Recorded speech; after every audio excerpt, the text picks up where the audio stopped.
नमस्कार दोस्तों, तो स्वागत है आपका आज के हमारे इस वीडियो में। नॉर्थ साइड के लिए बस कुछ ही 5, 6 या 7 दिन बचे। अब आखिरी टाइम में क्या करना है? बहुत ही सारे सवाल हैं जो आपके दिमाग में अभी चल रहे होंगे। जिससे सबसे पहला सवाल आपके दिमाग में चलेगा, मेरी तैयारी नहीं है। हाँ, आपने पढ़ना चालू किया लेकिन फिर भी इस बार आपकी तैयारी नहीं है। एंग्जायटी है, डर है, खूब सारा आपको डर लग रहा है कि यार क्या होगा एग्ज़ाम के दिन, किस तरीके का पेपर आएगा, किस तरीके से हम उसको अटेम्प्ट करेंगे, कहीं बहुत सारे नेगेटिव नहीं हो जाए। फिर उसके आगे आपके सवाल जवाब होंगे कि ये एग्ज़ाम आपको देना कैसे है? अगला सवाल जो मेरे सामने आया है कि इन 4, 5, 6 दिनों में हमें करना क्या है? एक हम अगली बात करेंगे एक वर्ड पे कि एक्सेप्टेंस। हमें चाहे फेलियर फेस करना पड़े या सक्सेस फेस करना पड़े, उस चीज़ के लिए एक्सेप्टेंस किस तरीके से आएगी। अगली चीज़ है एक और वर्ड एक्सपेक्टेशंस। हम अपने आप से क्या एक्सपेक्ट कर सकते हैं, उन चीज़ों के बारे में हम लर्न करेंगे। अगला है क्या शॉर्ट नोट्स रूल्स कहीं हद तक हमारे सिलेक्शन में काम आएगा, या किस तरीके से अगर आपने शॉर्ट नोट्स नहीं बनाए तो क्या होगा, शॉर्ट नोट्स बना लिए हैं तो क्या होगा। ठीक है, क्या हमारी कोचिंग बेस्ट थी या नहीं थी, कोचिंग से रिलेटेड सेल्फ डाउट्स हो रहे हैं तो उन पे हम डिस्कस करेंगे। अगला है कि टाइम मैनेजमेंट। अगला एक और पॉइंट टाइम मैनेजमेंट, एग्जाम में हमें किस प्रकार से टाइम को मैनेज करना, उन सारी बातों पर गौर करेंगे कि हम ना वन बाय वन सारी चीज़ों को डिस्कस करते हैं। फर्स्ट ऑफ ऑल आपके माइंड में एक अपने आप में एक डर आएगा कि मेरी तैयारी नहीं है, या मेरा सिलेबस कवर नहीं हुआ है, या जो कुछ पढ़ा है वो खिचड़ी बन चुका है, मेरा रिवीजन नहीं है। ये डाउट हमेशा आपके दिमाग में रहेगा, चाहे मैं जो सेलेक्ट हुआ हूँ, चाहे जो सेलेक्ट नहीं हुआ है। उन दोनों के मन में एक ये सेल्फ डाउट जरूर रहेगा कि यार हमारा सिलेबस तो कवर ही नहीं हुआ, रिवीजन तो हुआ ही नहीं, और होगा भी नहीं, कभी नहीं होगा। आप चाहे 2 नोट सेट अगले दे दो तब तक भी आपका सिलेबस कवर नहीं होगा, क्योंकि भाई हमारा सिलेबस ना वास्ट है। हम बहुत ही सारी चीज़ों के साथ डील करते हैं, लेकिन हमारा ना मेन फोकस होना चाहिए हमारे मेजर पोर्शन पर। हमें अपने आप में ये करना है कि भाई जितना हमने पढ़ लिया है उसको एक समराइज फॉर्म में कर सकें। यानी कि ये जो 5 या 6 दिन बचे हैं ये आपकी समरी के लिए, जितना आपने पढ़ लिया वो इनफ है। ऐसा कुछ नहीं है कि भाई जो आपने नहीं, हमारे ना दिमाग में एक डाउट रहता है कि जो हमने नहीं पढ़ा है या जो हम गलत कर रहे हैं वही एग्जाम आ जाएगा, और ये हमारे अंदर शुरू से ही भर दिया जाता है कि भाई जो नहीं पढ़ा है वो आ जाएगा। यानी कि जब आप कोई भी टेस्ट सीरीज या किसी भी पेपर को देते हो नॉर्मल, तो आप क्या सोचते हो कि अगर मैंने 50 सवाल सही किए, मेरे 30 सवाल गलत हुए, तो 30 सवाल एग्जाम में आएंगे, वो 50 तो आएंगे ही नहीं। यही है, हम पॉजिटिव चीज़ों पर फोकस नहीं कर रहे हैं, हम सिर्फ और सिर्फ नेगेटिव पे फोकस कर रहे हैं। अरे 30 सवाल नेगेटिव है, ठीक है। ये सोचो ना कि हमें सिर्फ और सिर्फ 30 सवालों की तैयारी करनी है, 50 सवाल तो हमने अच्छे कर लिए। और बात यह है कि सिलेक्शन 30 सवालों से होगा भी नहीं, सिलेक्शन 30 और जो 50 सवाल है, और बस हमें कुछ चंद मिस्टेक्स को सुधारना है, जो हम सुधार सकते हैं अपने कॉन्फिडेंस के बल पे, जो हम सुधार सकते हैं अपनी नेगेटिव मार्किंग्स को एलिमिनेट करके, जो हम सुधार सकते हैं अपने आप को स्टेबल करके। स्टेबल का मीन समझो कि ये जो 5 या 6 दिन है ये आपको बहुत ही ज़्यादा डराएंगे, बहुत ही ज़्यादा आपके अंदर एंजाइटी और खिचड़ी पैदा करेंगे। और जब ये खिचड़ी आपके दिमाग में चलेगी तब आप चीज़ों को भूलने लगोगे, आपको लगेगा कि हमें कुछ आता नहीं है। और यही टाइम है जब आपको अपने आप को स्टेबल करना है। आपको ना जो भी आपकी 14 जो भी एग्जाम की डेट है, उस डेट तक अपने आप को एक स्टेबल फॉर्म में करके रखना है कि जो मैं पढ़ रहा हूँ उसे लगातार पढ़ता रहूंगा। लाइक कि आपने भाई कोई टेस्ट दिया है, उस टेस्ट में आपके 50 से 60 सवाल सही होते हैं। उन 50-60 सवाल को तो आपने अच्छा कर ही रखा है, अब जो नेगेटिव हो रखे हैं उन पर कंटिन्यू फोकस करते जाओ। उनमें कोई अगर ऐसा टॉपिक है जो बहुत ही ज़्यादा इंपॉर्टेंट है, लाइक कि आपने ईसीजी के सवाल गलत ही गलत कर रहे हो, तो उस ईसीजी को वापस पढ़ लो। ये वो टाइम है जब उस ईसीजी को आपको रिवाइज करना है। मान लीजिए आप सेंट्रल वीनस प्रेशर से रिलेटेड कुछ क्वेश्चंस गलत कर रहे हो जो आपको नहीं करने चाहिए, क्योंकि ये एक बहुत ही कॉमन टॉपिक है।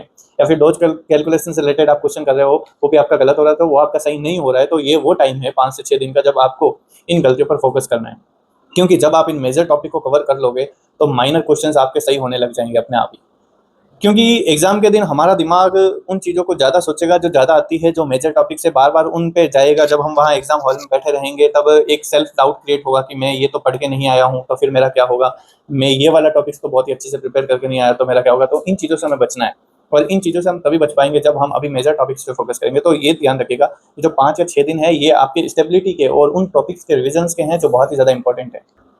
अगला ना ये है कि भाई हमें एग्ज़ाम देना कैसे है, कि ये इंडिविजुअल है कि जब आप एग्ज़ाम हॉल में जाएँगे तब आपको एक स्क्रीन का प्रेशर फ़ील होगा। वहाँ पर जाओगे तो वो चीज़ें याद आएगी जो आपको नहीं आती, और वहीं पे आपको सारे भगवान याद आ जाएँगे, वहीं पे आपको सारे बुरे कर्म याद आ जाएँगे, अच्छे कर्म याद आ जाएँगे।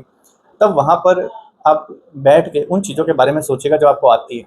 अगर आप ऐसा करोगे तो आपका कॉन्फिडेंस हल्का-सा बिल्डअप होगा। आपको लगेगा कि हाँ यार, हमने कुछ पढ़ा तो है। और ये चीज़ ध्यान रखिएगा, उस समय पे उस डेढ़ या 2-3 घंटे के पेपर के ड्यूरिंग आपको अपना दिमाग बिल्कुल अटेंटिव रखना है और शार्प रखना है, क्योंकि ज़रूरी नहीं है कि कोई चीज़ आए तभी वो सही की जा सकती है। अगर हमें ये पता है कि गलत क्या है, तो भी हम क्वेश्चंस को सही कर सकते हैं। अब एग्ज़ाम के बाद ना आपके सामने एक बहुत ही बड़ी चीज़ आएगी जिसको आपको फेस करना पड़ेगा। वो है या तो आपके सामने फेलियर आएगा या सक्सेस आएगी। आप बोलोगे कि हाँ सक्सेस आएगी तो अच्छी ही नहीं, सक्सेस आएगी तो अच्छा नहीं है। सक्सेस आएगी तो आपको बहुत ही सारे मॉडिफिकेशन अपने आप में करने होंगे। एक नई लाइफ, आप जो स्टूडेंट लाइफ है उसको छोड़ के एक एम्प्लॉय लाइफ में जाने वाले हो, नई रिस्पॉन्सिबिलिटीज़ के साथ जाओगे। ठीक है, उसमें आपको एक प्लस पॉइंट मिलेगा कि आपको फाइनेंशियल स्टेबिलिटी मिल जाएगी। लेकिन जो बाकी बहुत सारी चीज़ें हैं वो छोड़ेंगे तब आपको पता लगेगा कि हाँ, employee life is not everything. वो स्टूडेंट लाइफ भी हमारा बहुत ही अच्छा हिस्सा थी। तो हमारे अंदर एक्सेप्टेंस आनी चाहिए उस चीज़ की कि हाँ, हम सक्सेस हो गए। यानी कि आपको अपने लिए यही पॉइंट ऑफ व्यू बना के रखना है, कि अपने आप में यही मान के चलना है कि अगर हम सेलेक्ट हो गए तो हम क्या करेंगे।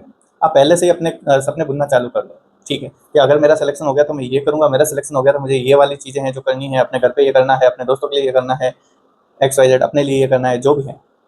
उसी के साथ साथ एक प्रिपेयर करना पड़ेगा आपको बैकअप, कि अगर नहीं हुआ तो क्या होगा, और उसी को भी एक पॉजिटिवली। मैं खुद बता रहा हूँ कि जब मैंने एग्ज़ाम दिया था, तब मैंने अपने अंदर एक चीज़ सोच रखी थी कि अगर मेरा सिलेक्शन नहीं होगा तो मैं क्या करूँगा। तब मैंने खुद सोच रखा था कि हाँ, मैं प्राइवेट कॉलेज जॉइन करूँगा ताकि मेरा नॉलेज एनहांस हो। मैंने अपना एक बैकअप बना रखा था कि इन केस अगर मेरा सिलेक्शन नहीं हो तो मैं 2-4 दिन चलो ठीक है सैडनेस के निकाल दूँगा, लेकिन उसके बाद फिर लग जाऊँगा। फिर किसी और एग्ज़ाम की तैयारी में लग जाऊँगा, क्योंकि जब मैंने नॉर्थ सेट 7 दिया था उसके बाद आस-पास कोई वैकेंसीज़ नहीं थी। सिर्फ़ और सिर्फ़ एक आरआरबी का पेपर था जो बहुत ही ज़्यादा दूर था, और उस समय पे लड़कों की सिर्फ़ और सिर्फ़ 180 से 188 सीटें थी। तो मुझे ये सोच के डर लग रहा था कि इस बार सिर्फ़ इतनी सी लिमिटेड सीटें हैं, मेरा सिलेक्शन नहीं होने के चांस ज़्यादा लग रहे हैं और होने के चांस कम लग रहे हैं। तो ऐसे केस में नहीं हुआ तो क्या होगा, और इसी डर से तो मैंने कोचिंग में पढ़ाना भी नहीं छोड़ा। मैंने सोचा कि अगर मैंने अभी छोड़ दिया तो भई जिन रिसोर्सेज़ पे मैं चल रहा हूँ, वो सब इधर-उधर हो जाएँगे। तो एक डर था, उस डर के ऊपर मैंने प्लानिंग बनाई कि अगर नहीं हुआ तो हमें क्या करना है, हो गया तो क्या करना है। हो गया तो चलो जो प्लानिंग्स है वो अच्छी है, लेकिन नहीं हुआ तो उसकी भी प्लानिंग्स भी अच्छी होनी चाहिए। तो इस चीज़ की एक्सेप्टेंस आना बहुत ज़रूरी है। क्योंकि नर्सिंग के अंदर आपको बहुत ही सारे मौके मिलेंगे, आपको हज़ार मौके मिलेंगे आपके एग्ज़ाम क्लियर्स करने के, आपको सक्सेस होने के, अच्छा पैसा कमाने के, जो भी हैं। बट आपको अपने ऊपर एक बिलीव रखना पड़ेगा कि भई अच्छा हो गया तो अच्छा है, अच्छा नहीं हुआ तो उसे अच्छा बना देंगे। अब अगला पॉइंट है एक्सपेक्टेशंस। हमारी हमसे क्या एक्सपेक्टेशंस है और हमारी लोगों से क्या एक्सपेक्टेशंस है। लाइक हम खुद में तो सोच के बैठे हैं कि यार हमारी तैयारी नहीं है, हमारा सिलेबस पूरा नहीं हुआ, इस बार सेलेक्ट होना मुश्किल है। और लोग क्या सोच के बैठे हैं, आपके मम्मी-पापा जो भी हैं, आपके दोस्त हैं, कि भई इसका हो सकता है, ये तो बहुत ही अच्छा पढ़ता है, या ये तो टॉपर है, या फिर जो भी है एक्स वाई ज़ेड।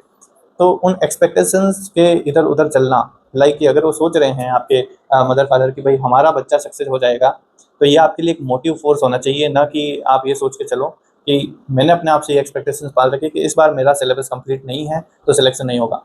मैंने 2 नॉर्थ साइड दिए, दोनों ही नॉर्थ साइड में मेरा सिलेबस कंप्लीट नहीं था, और मैंने बहुत ही भई मेजर टॉपिक्स पढ़े होंगे, कहीं चुनिंदा टॉपिक्स पढ़े होंगे, कहीं ऐसे इंपॉर्टेंट टॉपिक्स थे जो मैं नहीं पढ़ पाया। और हो सकता है वो एग्ज़ाम में भी आए या गलत भी हो गए, और कई सारी सिली मिस्टेक्स भी थी जो मैं एग्ज़ाम में करके आया हूँ। मैं बस ये चीज़ इसलिए बता रहा हूँ कि जो भी बच्चे ये सोच के बैठे हैं कि मेरा तो सिलेबस ही नहीं हुआ, क्योंकि जब मैंने कई बच्चों को पूछा तो उनके पास एक ही सवाल आता है कि यार मेरा सिलेबस नहीं हुआ है तो हो सकता है कि मुझे अगले नॉर्थ साइड तक रुकना पड़ जाए। तो ऐसा नहीं है, सिलेबस का वैसे भी एंड नहीं है, और अगर आप चाहो तो मेजर टॉपिक्स पढ़ के अपने आप को एक एंड दे सकते हो, क्योंकि आपके सामने हमेशा 4 ऑप्शन होंगे, 4 चॉइस होगी, उसमें से आपने अगर 3 को गलत भी कर दिया तो जो बचा है वो सही है। अगर आपको सही नहीं आता है तो भी ये स्ट्रैटेजी काम आती है, ये ध्यान रखिएगा। अगला है कि आपने अपनी प्रिपरेशंस के ड्यूरिंग बहुत ही सारे शॉर्ट नोट्स बनाए होंगे, छोटी-छोटी ट्रिक्स बनाई होगी। ये वक़्त है उन ट्रिक्स को, उन शॉर्ट नोट्स को रिवाइज़ करने का, क्योंकि आपको बहुत ही सारा कंटेंट उस छोटे से पेजेस में मिलेगा। तो शॉर्ट नोट्स रिविज़न्स करना इस समय सबसे मेन प्रायोरिटी होनी चाहिए। और हाँ, अगर किसी ने शॉर्ट नोट्स नहीं बनाए तो भी कोई दिक्कत नहीं है।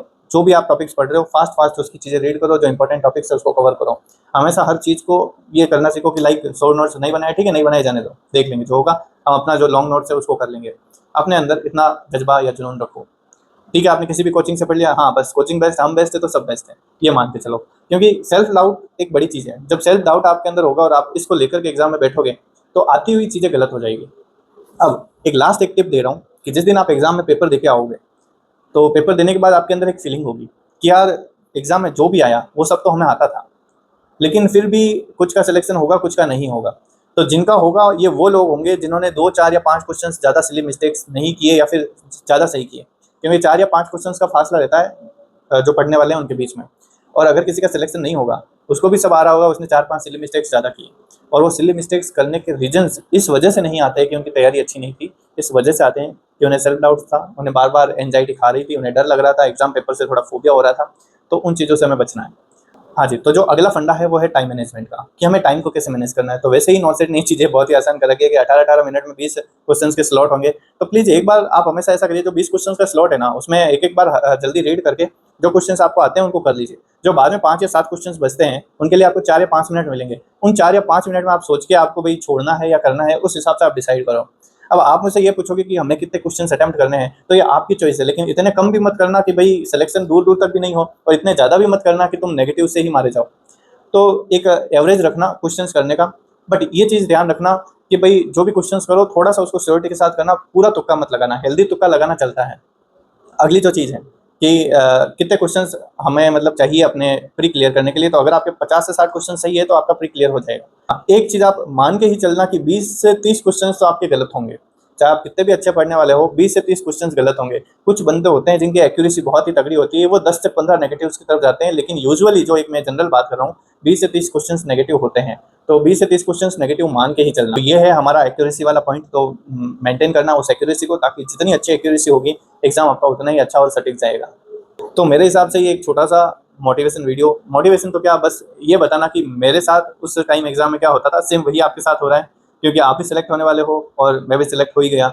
बस उन चीज़ों को हमें कंपेयर करना है, इस समय को अच्छे से स्पेंड करके एक स्टेबल रहना है। ऐसा नहीं है बहुत ही ज़्यादा डर जाओ और उस डर की वजह से पढ़ाई होना बंद हो जाए, तो फिर गड़बड़ है। ठीक है, तो thank you so much for watching this video. I hope ये वीडियो आपके लिए हेल्पफुल रहा होगा।